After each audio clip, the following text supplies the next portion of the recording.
अध्याय उसका 1 से 10 के बीच आयत को पढ़ेंगे। थियोफिलुस, हाँ जी मैंने पहली पुस्तिका जी उन सब बातों के विषय में लिखी जी जो यीशु आरंभ से करता और सिखाता रहा, जी उस दिन तक जब तक वह उन प्रेरितों को जिन्हें उसने चुना था हाँ जी। पवित्र आत्मा के द्वारा आज्ञा देकर ऊपर उठाया न गया। जी। उसने दुख उठाने के बाद बहुत से पक्के प्रमाणों से अपने आप को उन्हें जीवित दिखाया और 40 दिन तक वो उन्हें दिखाई देता रहा जी। और परमेश्वर के राज्य की बातें करता रहा। जी हाँ। और उनसे मिलकर उन्हें आज्ञा दी, जी। यरूशलेम को न छोड़ो, यरूशलेम को ना छोड़ो, परंतु पिता की उस प्रतिज्ञा के पूरे होने की बाट जोहते जी। रहो जिसकी चर्चा तुम मुझसे सुन चुके हो। जी हाँ। क्योंकि यूहन्ना ने तो पानी में बपतिस्मा दिया है, जी। परंतु थोड़े दिनों के बाद तुम पवित्र आत्मा से बपतिस्मा पाओगे। जी। अतः उन्होंने इकट्ठे होकर उनसे पूछा, हाँ। हे प्रभु, क्या तू इसी समय इजराइल को राज्य फेर देगा? जी। उसने उनसे कहा, उन समयों या कालों को जानना जिनको पिता ने अपने अधिकार में रखा है जी। तुम्हारा काम नहीं। जी हाँ। परंतु जब पवित्र आत्मा तुम पर आएगा तब तुम सामर्थ्य पाओगे जी। और यरूशलेम और सारी यहूदिया और सामरिया में और पृथ्वी की छोर तक मेरे गवाह होंगे। ये कहकर वह उनके देखते देखते ऊपर उठा लिया गया जी। और बादल ने उसे उनकी आंखों से छिपा लिया। उसके जाते समय जब वे आकाश की ओर ताक रहे थे जी। तो देखो, दो पुरुष श्वेत वस्त्र पहने हुए उनके पास आ खड़े। सुनिए, यहाँ पे उस समय की चर्चा है जब प्रभु यीशु मसीह को स्वर्ग में उठाया गया या स्वर्गारोहण हुआ, है ना? और प्रेरितों का काम, जब परमेश्वर संसार से 40 दिन के बाद उठाए गए और शरीर से स्वर्ग में चले गए, वहीं से पवित्र आत्मा का काम शुरुआत होता है। हालेलुया। अगर आप इस पुस्तक के विषय में पढ़ेंगे तो ये पुस्तक लूका के द्वारा लिखी गई। किसके द्वारा लिखी गई? किसके द्वारा?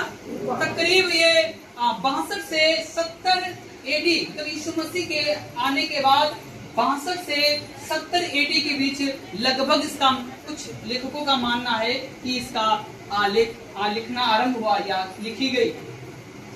आपको पता है लूका वो जन है जो उसने एक और पुस्तक लिखी है, मालूम है आपको? लूका वो जन है जिसने एक और पुस्तक लिखी है। उसका क्या नाम है? उसका लूका की किताब नाम है? जो सुसमाचार के 4 सुसमाचार हैं उनके अंतर्गत आता है और उस तीसरे सुसमाचार का लिखने वाला लूका ही हुआ। और जो प्रेरितों का काम है इसको किसने लिखा है? किसके द्वारा लिखी गई? लूका के द्वारा। अब लूका कौन है? लूका एक ऐसा व्यक्ति है जो बुद्धिमान था। क्या था? बुद्धिमान था। लिखा है वो अपने जमाने का फिजिशियन था, डॉक्टर था, वैद था, हल्का फुल्का आदमी नहीं था। क्या था?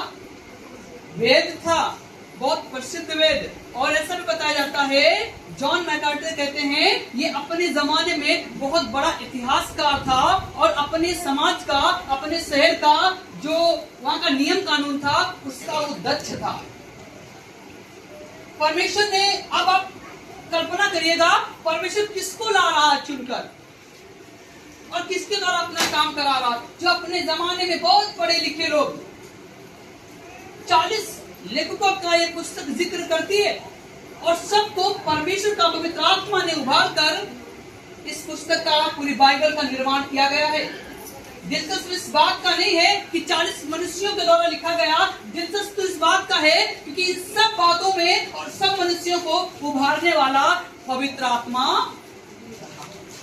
हालेलुया, कौन रहा?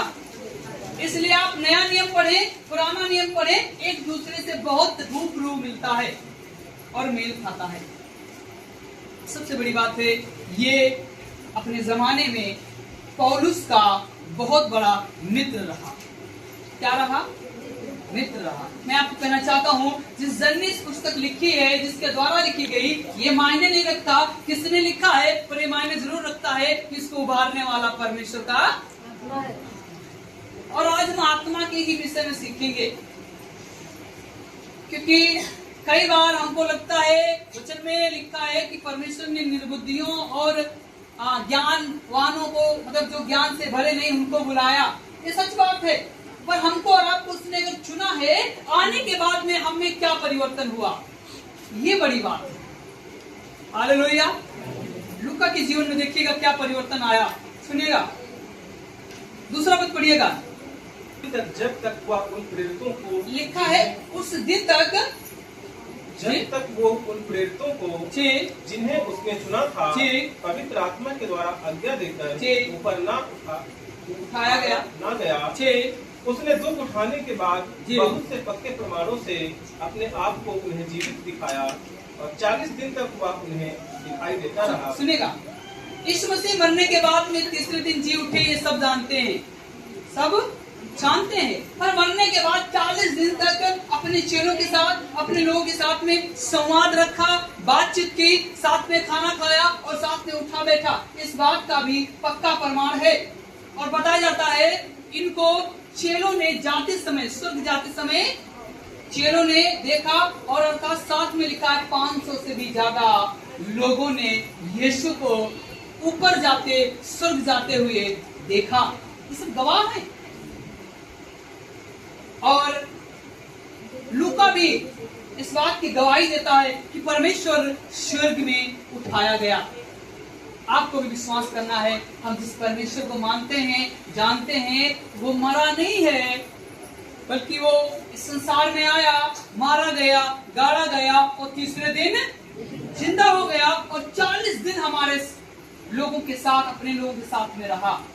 और 40 दिन के बाद लिखा है शरीर के साथ आकाश में उठा लिया गया। इसके साथ में, इसके साथ में, शरीर के साथ में। दिलचस्प कहानी तो ये है क्योंकि ऐसा बताते हैं कि आप कोई भी चीज नीचे से ऊपर फेंको, वो ऊपर नहीं जाएगी, लौट कर कहाँ आएगी, कहाँ आएगी।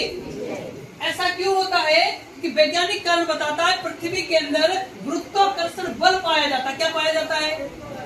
मतलब आप कोई भी चीज फेंको, कुछ सीमित दूरी पे, या जैसे जहाज उड़ते हैं इससे भी दूरी पे आप फेंको, पर वो चीज कहाँ आ जाएगी? किसके कारण?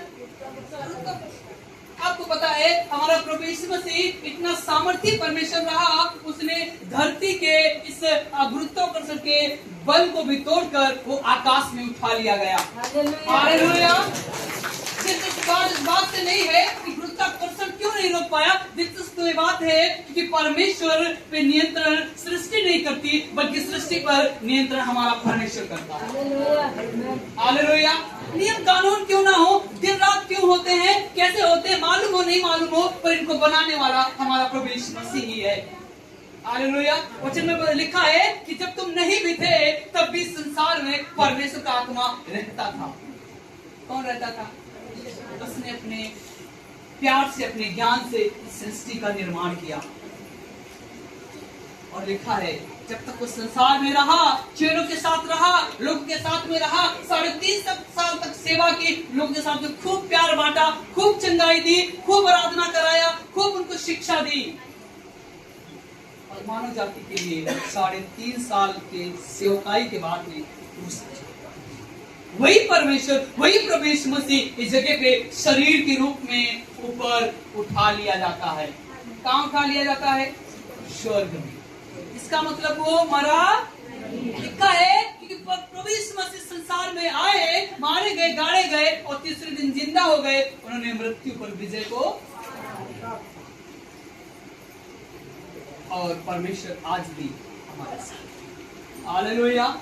आज भी हमारे साथ है। क्योंकि हम प्रार्थना करते हैं तो हमारी प्रार्थनाओं को वो सुनता है।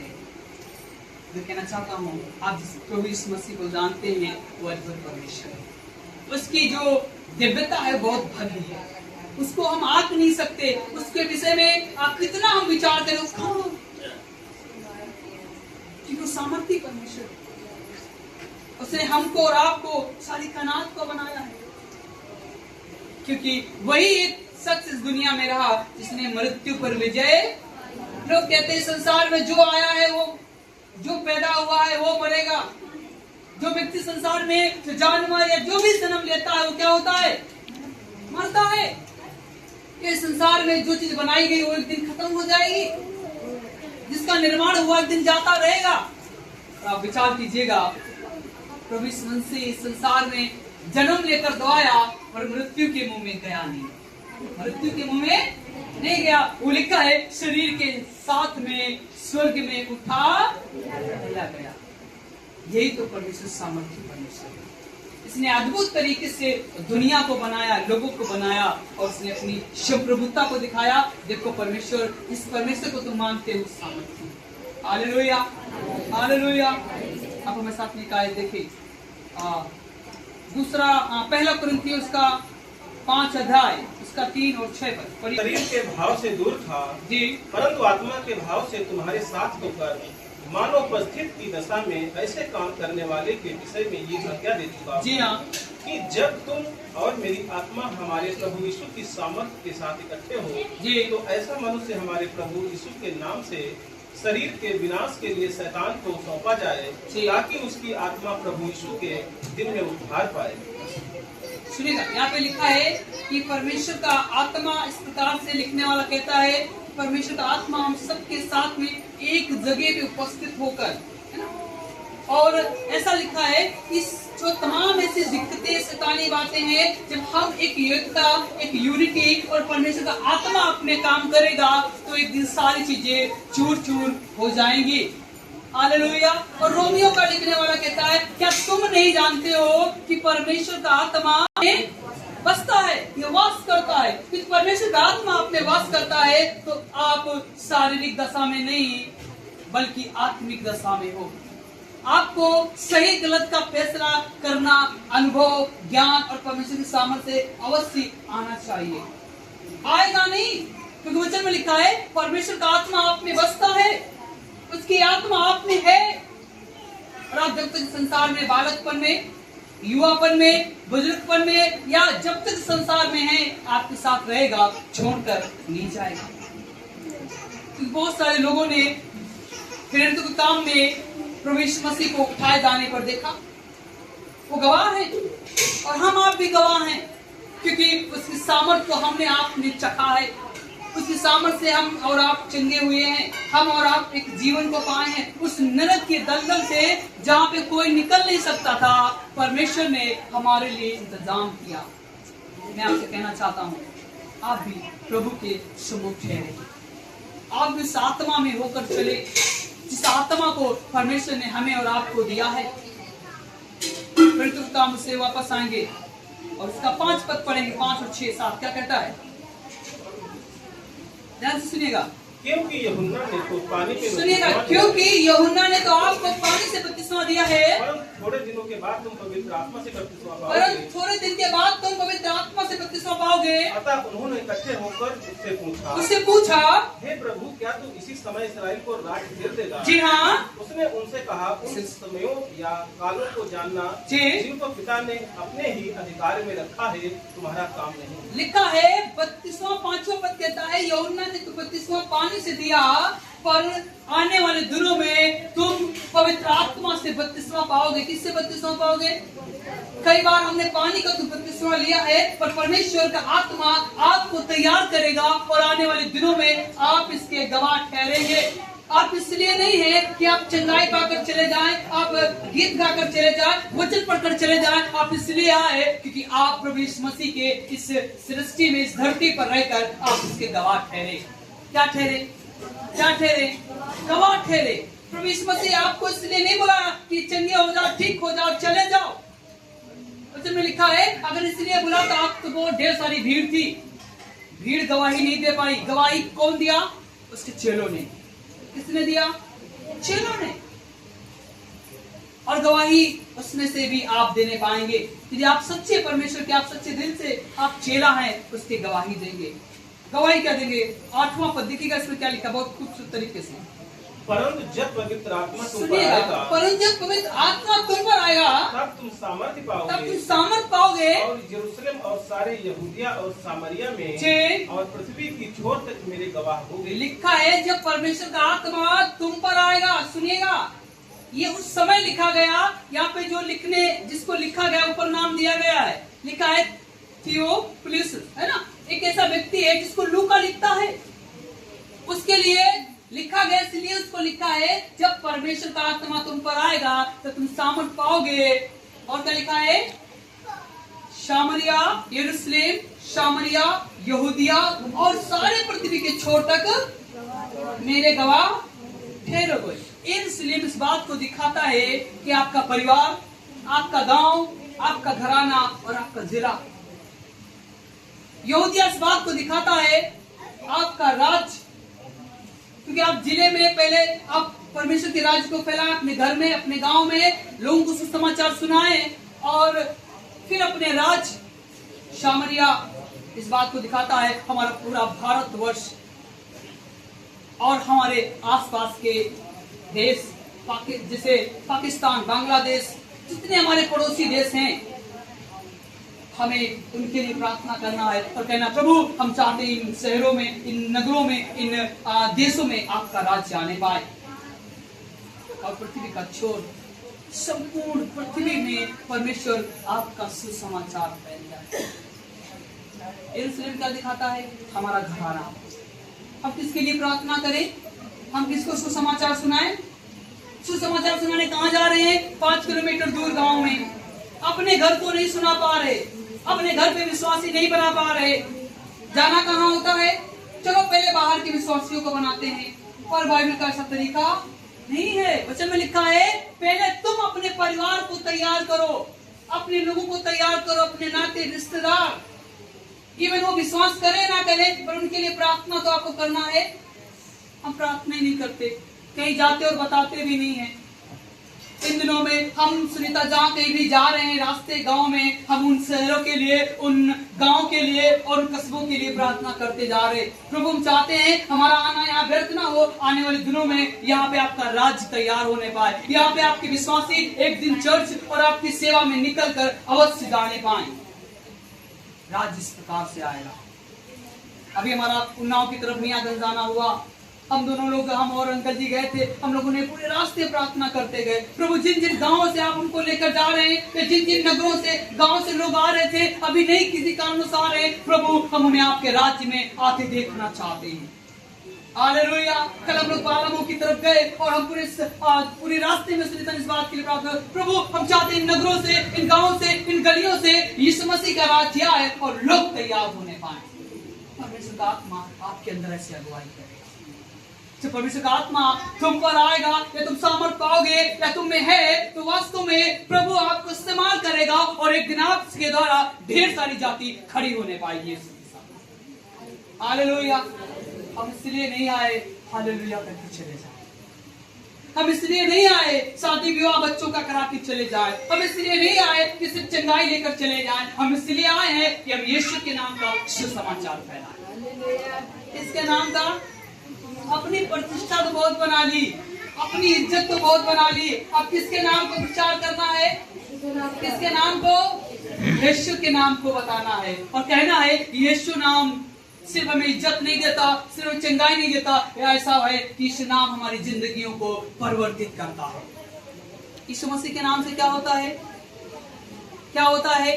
जिंदगियां परिवर्तित हो रही, बदल रही है। जिनके जीवन में दुख था, क्लेश था, निराशा था, आज वो दुख और क्लेश यीशु के नाम से जाता रहा। जिनको तमाम प्रकार की और समस्याएं थी, पारिवारिक समस्याएं थी, आर्थिक समस्याएं थी, आज उनके जीवन बदल रहे हैं। क्यों? तो परमेश्वर का आत्मा आप में आएगा, आपको चलाएगा, आप उसके अधीनता में चलेंगे, उसके अनुसार चलेंगे, आप कमी के लोग नहीं, आप बढ़ती के लोग हो जाएंगे। हालेलुया। क्योंकि लूका ने जब प्रेरित काम को लिखा, वो और ज्यादा बुद्धिमान होता चला गया। मैं कहना चाहता हूँ, क्या आप परमेश्वर के साथ में सहभागिता करना चाहते हैं? क्या आप परमेश्वर के काम को उठाना चाहते हैं? क्या एक और बोझ है जो दुनिया में आप करते आए हैं? क्या एक और असाइनमेंट को आप लेना चाहते हैं? क्या और एक काम को लेना चाहते हैं जो आप कर पाए? वो है परमेश्वर के सुसमाचार को सुनाना। क्या है? सुनाना। लिखा है तुम मेरे गवाह ठहरोगे। कैसे गवाह ठहरोगे? सुसमाचार सुनाओगे। जब लोगों तक यीशु मसीह का नाम बताओगे, जब लोगों तक यीशु मसीह के नाम को सुनाओगे, उनके लिए प्रार्थना करोगे, और आने वाले दिनों में लोग चंगाई को प्राप्त करेंगे और ठीक होने पाएंगे और लोग आपके पास आने पाएंगे। हालेलुया। मैं क्या चाहता हूँ, परमेश्वर आपसे एक बेहतर काम कराएगा। 8वां पद रिपीट कीजिएगा।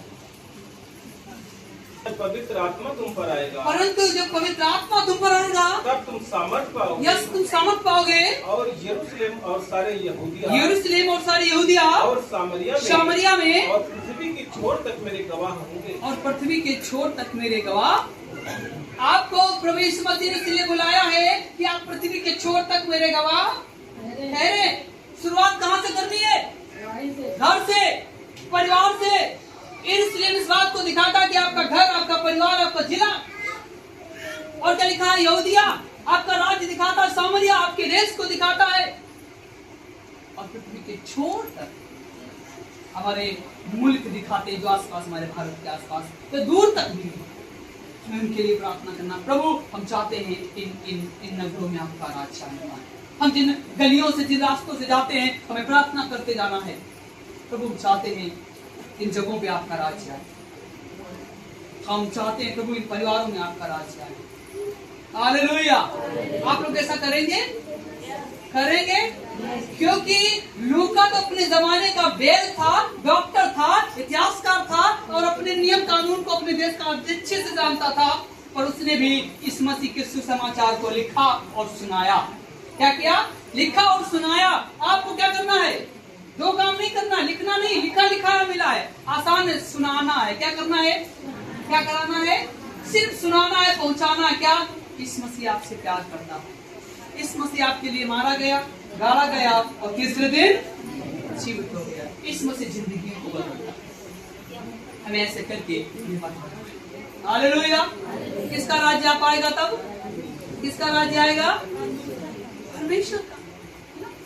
अब हमें सब नहीं यशायाह 43 उसका 10 लास्ट आयत पढ़कर समाप्त करें। की वाणी है, यहोवा की वाणी है, तुम मेरे साक्षी हो, तुम मेरे साक्षी हो, और मेरे दास हो, तुम मेरे दास हो, जिन्हें मैंने इसलिए चुना है हाँ जी, कि समझकर मेरी प्रतीत करो, निकाल समझकर मेरी प्रतीति करो, और ये जान लो कि मैं वही हूँ।